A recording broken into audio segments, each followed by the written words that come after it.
the EU announce a coalition as well that will work alongside Operation Prosperity Guardian. So we certainly are seeing an expansion of assets in the region, even if they're not under OPA. They're still OPG. I'm sorry. They're still working alongside us, and it's like-minded nations with the same goal in mind. In terms of your first question on the 30-day review, don't have an exact timeline of when we're going to release either. What will be released, if it's the full review, if it's redacted, if it's an executive summary. Don't have that yet. We're working towards getting you something. Hopefully that's soon, but I just don't have the date yet. Jen. Sabrina, is the Pentagon considering what weapons it could send to Ukraine that would make up for the past 5 months of congressional funding being stalled? And is the administration finally willing to send ATACMS, if the long-range artillery, if Congress passes that funding? So in terms of weapons that we're considering sending, we know that Ukraine's top priorities are still air defense, artillery, ammunition. So whatever package comes together, whatever next PDA, you're going to see something that looks like what meets their priorities. And that's something that was discussed at the UDCG. I don't have anything to preview for you. I think you've heard others at the NSC also talk about how we're not taking anything off the table, but we certainly want to make sure that we're getting Ukraine what it needs. We can only do that when we have the supplemental passed in Congress. But of course, whatever we give Ukraine, it will be to meet their urgent battlefield needs. But Ukraine has said repeatedly that they need ATACMS. Are you ruling that out? We haven't taken anything off the table. What message do you have for Ukrainian soldiers on the front lines that are facing Russian bombardment right now? Can you assure them that the U.S. is still a trustworthy ally? Well, I think you've heard the president speak to this and the secretary that we will be with Ukraine for as long as it takes. And just recently, the vice president was in Munich speaking directly to European allies, partners, the entire world about the United States' commitment. And in that speech, I think she laid out a very good case of how America cannot turn inward. We cannot resort to isolationism. We're best when we are working with our partners, with our allies. We can't stand by as an aggressor invades its sovereign neighbor. And so you have a commitment from the United States that we are going to be with you for as long as it takes. Unfortunately, that is hampered by Congress. We do need Congress to give us the funding in order to supply Ukraine with what it needs. We not only need the supplemental, we need a budget passed. And so we're working with Congress, and hopefully we'll be able to get something done. Lastly, on the Houthis, how many U.S. ships have been hit by the Houthis? U.S. ships been hit or engaged in activity with? Actually been hit, either merchant or U.S. I'm not aware of a. I'm not aware of. I shouldn't speak to something that I don't have the numbers for, so let me take that question. I can't give you the exact number on U.S. ships, but in terms of engagement, I can also take that question for you. Tom, and then Laura, and then come on. The administration has been pushing Israel for many months now to allow more aid into Gaza. It's just not happening. I know Jordan has airlifted some aid in. I think the King was aboard the aircraft. And now there was an op-ed in the Post by a number of senators saying the U.S. should look at airlifts on its own as well as sea lift to get more aid into Gaza. Now, I know the Pentagon, I think early on, sent 3 plane loads of aid in for Gaza. Are you looking at anything along those lines, sea lift or airlifting aid in? That's something that, we would, of course, coordinate any aid efforts with other agencies, but that's something that the helm would be taken by state and USAID. And depending on what the requirements are, of course, DOD would be on standby willing to assist. But you have folks on the ground like Ambassador Satterfield. You have other folks from the NSC in the region as well, urging for humanitarian aid to get in. Should the department... Everyone said the same thing. It's not happening. So I'm asking, are you at least looking at providing either more plane loads of aid or going with airdrops or sea lift? Again, that's something that state and USAID would be the lead on, and if asked DOD to help coordinate, to help get aid in, of course we'd be willing to assist, but right now I'd direct you to state and aid for more of those questions. Laura. Thank you, Sabrina. A couple questions. First of all, on the Houthis, does DOD assess that the Houthi attacks have ramped up over the past couple of days? It seems like we're seeing a lot more activity. And then can you also tell us how many ships both commercial and military have been damaged or taken offline by the Houthi attacks? That's kind of similar to what Jen was asking. So I'll take that question in terms of U.S. ships and then commercial ships. So we can get back to you on that. I think, yes, we've certainly seen in the past 48, 72 hours, an increase in attacks from the Houthis, more consistency. But again, I think it'd be helpful to point out one of the ships that they did hit was the Ruby Mar, which has had to have its crew evacuated, which is currently still in the water, but taking on water as we speak. It's creating an environmental hazard with the leakage of all the fuel that it's carrying. On top of that, it was carrying, to my understanding, is fertilizer. So the Houthis are creating an environmental hazard right in their own backyard. On top of that, as I mentioned at the podium the other day, they hit a ship that was carrying grain towards Yemen for their own citizens, for a starving population. So again, they're saying that they're conducting these attacks against ships that are connected to Israel. These are ships that are literally bringing goods, services, aid to their own people, and they're creating their own international problem. And just secondly, Sure. I wanted to ask you about Rafah. Has the IDF provided any plans to DoD about for its plan to protect civilians ahead of any kind of ground invasion? I'm not aware of any plan fully presented to the United States to review. Again, we're not asking to check their homework. What we're asking them to do is put forward a credible plan that they will be able to, as we have said in many conversations, protect the over 1 million innocent Palestinians that are there. And of course, any credible plan would have to take into account food, medicine, services. How are you going to provide those as you move a population? I know that's something that they're working through. The secretary, of course, remains engaged with Minister Gallant, not just at his level, but levels here at this building and throughout the interagency. But I'm just not going to get ahead of any plans that Israel's working on right now. Has not seen that plan yet. No, we're not. We haven't seen the plan, but we're not also asking to grade homework here. We want to make sure that whatever plan that they, do brief us on does include protecting innocent civilians in that region. Yes, Phil. Excuse me. One question on Ukraine. Sure. And one on Red Sea. On Ukraine, would you describe the situation facing Ukrainian forces as an eroding stalemate right now? And if not, how would you describe it? And then on the Red Sea, can you give us a sense of how much so far has been spent by the United States on Operation Prosperity Guardian and the U.S. naval mission? Do you have a daily estimate, a weekly estimate? Is that something you could take? I don't have a daily or weekly estimate. As you know, Operation Prosperity Guardian is ongoing. So when I think we have a better sense of when we can feel like we can provide more of a figure, I'd be happy to do that. In terms of your question on assessing Ukraine right now in the battlefield, I mean, I'd leave it up to the Ukrainians to assess their positions and how their general assessment of the war. But they do continue to make strides within the East and the South. We do continue to see them make progress, continue to push the Russian forces back. The issue is what they're running into right now is the fact that they don't have enough ammunition and artillery, and that's partly because we're not able to supply it. We're not able to give it to them because, frankly, of congressional inaction. So we have seen the strategic withdrawal from Avdiivka. We don't want to see them have to make those tough decisions again. So, you heard me say it, but I'll say it again. We're continuing to urge Congress to pass the supplemental so we can flow PDA packages as urgently as possible, but I'd let Ukraine characterize their own efforts on the battlefield. Matt, Sabrina? yeah, welcome back. Yeah, thank you.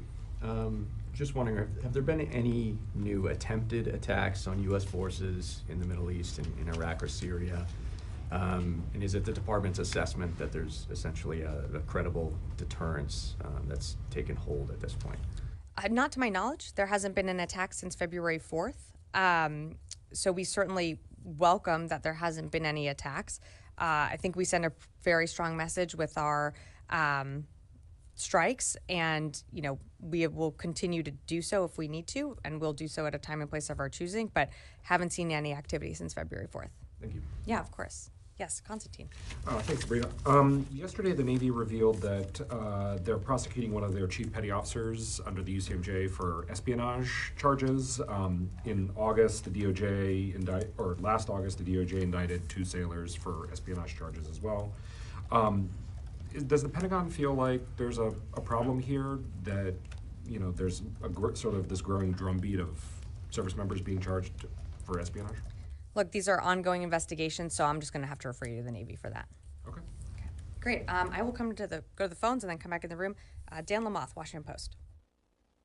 Hi, Sabrina. Thank you. Wanted to check back on Adivka. Number of reports over the last couple of days suggesting anywhere from a couple dozen to several hundred or even 1,000 Ukrainian soldiers have been left behind, missing, captured, various characterizations. What's the Pentagon's assessment at this point? What are you hearing from your Ukrainian counterparts? Thanks. Yeah, thanks, Dan, for the question. Unfortunately, we don't have an assessment just yet. I'd have to refer you to the Ukrainians to speak to Avdiivka and their own operations there. Heather, USNI. Thanks so much. It seems that with the uptick in Houthi attacks, that they seem to be, I guess, a little bit more accurate given what happened with Ruby Mar. And it doesn't seem that the U.S. deterrence efforts are working. Is there any plans to step up efforts or a change in tactic in order to try to stop these Houthi attacks on ships in the Red Sea? Well, thanks, Heather. We always reserve the right to respond at a time and place of our choosing. I'm certainly not going to get ahead of any action that we may or may not take.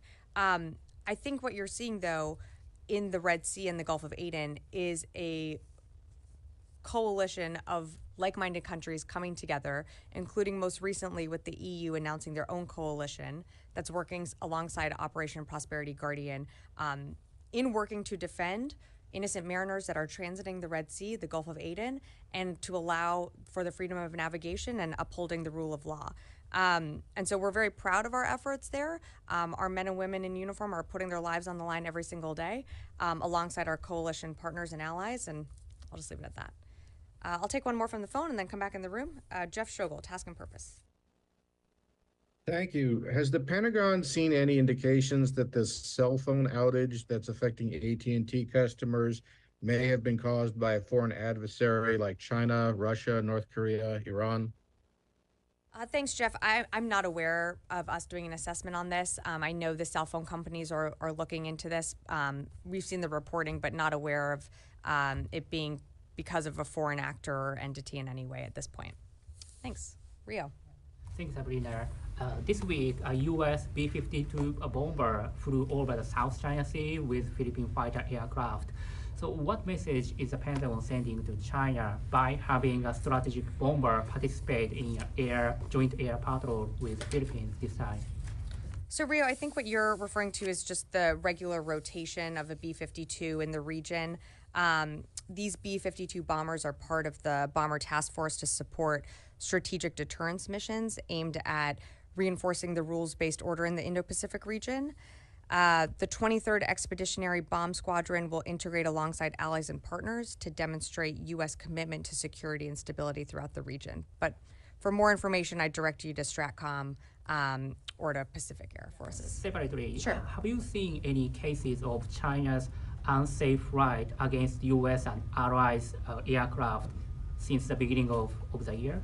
I'm not aware of any recent examples or since the beginning of the year. As you know, I think it was late last year, Dr. Ratner briefed on a few unprofessional, unsafe, risky behaviors that we had witnessed, but I'm not aware of any recent examples of one.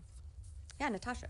Thanks, Sabrina. So the U.S. has conducted a number of strikes against the Houthis. They're a near daily occurrence now, but it seems like they're not working. And I'm just wondering what the Pentagon's assessment is of how the Houthis seem to be adapting to this kind of new reality, these daily strikes by the U.S. and some by the U.K. Are they going underground more? Are they stockpiling and shoring up their weapons supplies? What is the assessment of how they are essentially preparing to dig in for the long haul? Well, some of that assessment also includes our own intelligence assessments, which I wouldn't be able to speak to from here.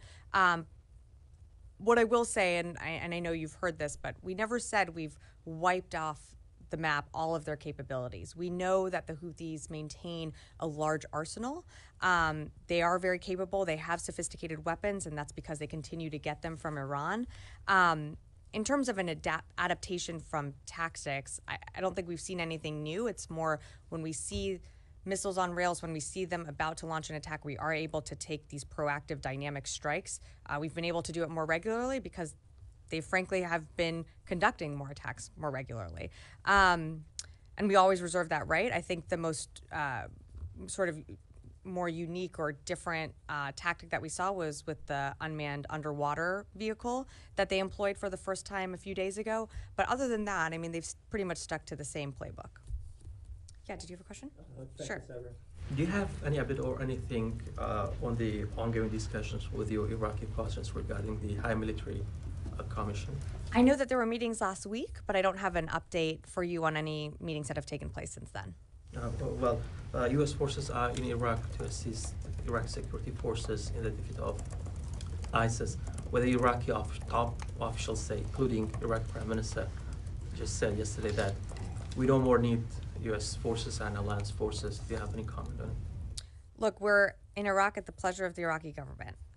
We value the partnership that we have with the ISF. We continue to work alongside them and as part of the de-ISIS mission. The HMC is there as to discuss what our relationship, what our footprint looks like in Iraq. Those are ongoing conversations, and we're certainly going to be part of those, but I just don't have more for you.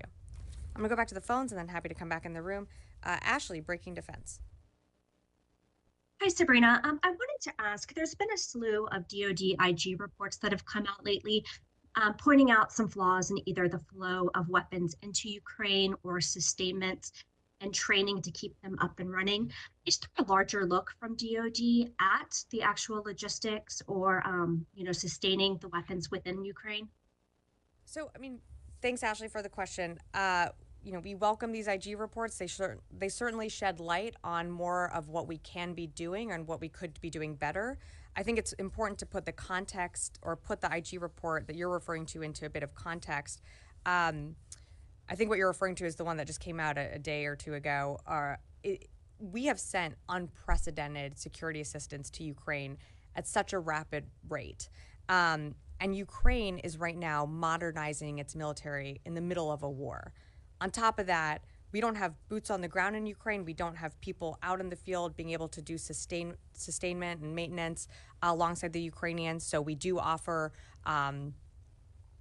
telesupport, but again, we're not on the ground. And this is something that the Secretary has been very focused on since the very beginning. He is very familiar with the Bradleys, the Strykers, the Abrams. He understands intimately what it takes to maintain these systems. And so part of every PDA package is ensuring that the Ukrainians have the support and the maintenance that they're going to need. And also part of that is training. And so we're certainly aware that we could be doing more.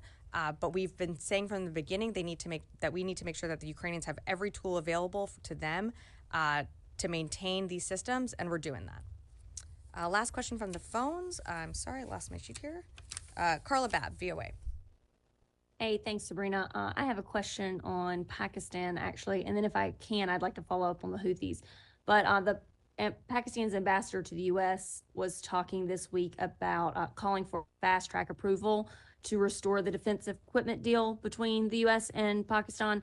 So is the Pentagon considering restoration of defense assets between these two countries? And, considering that they're getting their weapons from China now, how concerned is the U.S. on Pakistan's reliance on China for defense equipment? Thanks, Carla. I would direct you to State Department. I believe they're engaged in those conversations, so I just don't have more to add at this time. And you said you had a question on the Houthis? Yeah, if I can. The concerning thing is that the ships keep getting hit. And as I understood it, the goal of the U.S. mission out there is to protect the ships that are sailing in this vital waterway. Is the U.S. and its allies, are they failing at their mission right now? And if they're not failing because, ships being hit, if that's not a failure, then how would the Pentagon characterize it? Thanks, Carla. Respectfully, take a bit of issue with the question. When you say the ships keep getting hit, there are hundreds, thousands of ships that go through the Red Sea, the BAM, throughout this time period since these Houthis launched their attacks November 19th. I think it's important to remember that our service members out there, alongside our coalition partners and our allies, every single day are engaging in attacks from the Houthis and shooting down UAVs, missiles, an unmanned underwater vehicle, and protecting ships. Do some of the missiles get through every now and then? Yes, we've seen that happen. But for the majority of the time, our engagements have been successful. Our allies' engagements have been successful. And we know the importance of this waterway. We know that 10 to 15% of the world's commerce flows right through here. So again, I would push back respectfully on the idea that ships keep getting hit and that this operation isn't successful. If we did nothing, then these ships would be getting hit every single day. So I think we have to remember that commerce does continue to flow through the Red Sea, through the Gulf of Aden, and we want to continue to see that. But yes, absolutely. The Houthis are every single day putting at risk innocent mariners transiting, putting at risk the freedom of navigation, and therefore Operation Prosperity Guardian is there to protect against that, alongside other allies and partners who have formed their own coalitions. And I'm sorry, I forgot the second part of your question. If you wouldn't mind repeating that. I mean, that was pretty much it. But I mean, if ships keep getting hit, are more resources not needed to stop these ships from getting hit? I mean, this is the United States and a massive international coalition going up against a small militant group, and they're managing to hit, about a ship a day, it seems, over the last few days. I haven't spoke to them, but I would imagine they would consider that successful. So what more can the U.S. do, or should the U.S. do on this issue? Well, thanks, Carla. Again, we are certainly welcome to more allies and partners joining our coalition, like-minded nations that want to uphold the rule of law. Right now, Central Command is working every single day to ensure the freedom of navigation with the resources that they have, and working alongside partner nations. And so I'm just going to leave it at that. Constantine, and then, yeah. Thank you, madam. My simple question is... Go ahead. No, go ahead. Go ahead. My simple question is, as far as attacks in the Middle East on these ship lines and also on innocent peoples and all that, there are many bad actors in the area. Who is financing these bad actors or terrorists who are attacking these ships and innocents with financing and also weapons? Is it Iran, Russia, China, or all three or more? In terms of the Houthis, I think what you're referring to is the Houthis and the activity in the Red Sea and the Gulf of Aden. We know that Iran funds groups like the Houthis, like these other militant groups that we see in Iraq and Syria. So Iran certainly has its fingerprints behind the support, whether it be financial, training, equipping. Iran certainly is supporting these groups. Constantine, and then Mike. So earlier this week, there was some reporting that the Air Force has identified a mechanical failure as part of the Osprey investigation. Does as of right now, does the DoD still have confidence in the Osprey as a platform? Look, it is a very capable, unique, agile platform. In terms of confidence, that's why the services are doing the stand down and evaluating that. I know that there's an ongoing investigation, so I won't get ahead of that, but it's really up to the services to decide whether they deem that these Ospreys are, that they should continue to fly. But these are very unique platforms that offer the commander a range of options, and so, I'll let the investigation continue. Mike. Have there been any countries other than the U.S. and the U.K. that have attacked any of the Houthi targets, or is it all just the U.S. and the U.K. of all the allies operating for Prosperity Guardian or the other? There have been other engagements from other countries, but we'll let them speak for themselves. All right, Louis. Sabrina, I know you spoke earlier about the incident with this Navy charges against a sailor for espionage. Can you tell us anything specifically about this case as far as you are aware of it? I can't, unfortunately. I just don't have more information. I would refer you to the Navy for further details. And this would be the third incident involving a Navy sailor in the last year with similar types of charges. Is there a concern here that you may need to reinforce some of the existing policies reinforce the training for service members across DoD, reaffirming what they should be careful of in disclosing information. Again, it's an ongoing investigation. I'd refer you to the Navy, but if the Navy feels like they need to do, better reinforcement of whether it's ethics or regulations, I'll let the Navy speak to that. But again, it's an ongoing investigation, so I don't want to get ahead of that. Great. All right. Thank you, everyone.